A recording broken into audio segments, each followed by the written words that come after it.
West. Mr. Speaker, a new gag order has been imposed on the Conservative caucus.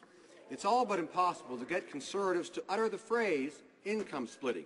Even the Prime Minister's lips are sealed, and we all know why. It's bad policy, and it'll leave 85% of Canadian families empty-handed.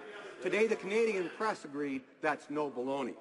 Why can't they just admit their misguided scheme will mean nothing for the vast majority of families in this country? And let's see if the minister says income splitting in his answer. The Honourable Minister of State for Social Development. Well, Mr. Speaker, it's interesting because the Liberal finance critic himself in 2003 said that income splitting was good. The leader of the Liberal Party said that he was misguided, but it's clear he is misguided. Look who's guiding him on financial policy, Mr. Speaker. Mr. Speaker, we know that the Liberals would not only reverse income splitting for families, they would reverse it on seniors, Mr. Speaker. They would increase taxes and the burden on seniors and on families. Mr. Speaker, we are going to put more money into the pockets of Canadian families. Liberals are going to take it right out. We're not going to let that happen. Member for Halifax West. Mr. Speaker, the late Jim Flaherty was concerned about the fact that income splitting was of no benefit to the vast majority of Canadians. He was right. He was talking about single-parent families, families with kids at university, families with both parents in the same tax bracket.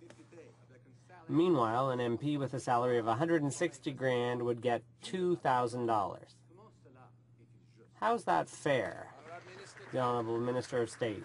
Speaker, the Liberals and the NDP are absolutely on the wrong side of this issue. Every Canadian family with children will benefit, and when it comes to our income splitting family tax cuts, in fact, close to 2 million families will benefit. What are the Liberals thinking? What are they doing? Voting against a great measure that will put money in families' pockets, in fact, committing to reversing it and reversing it for seniors. Mr. Speaker, one has to wonder, who are they listening to? Who's advising them?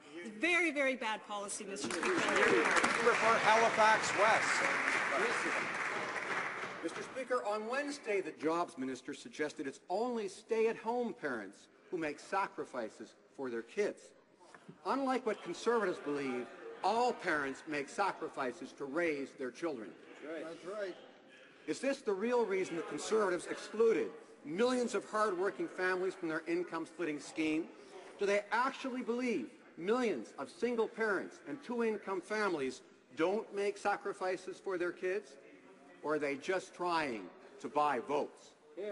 Minister of State for Social Development.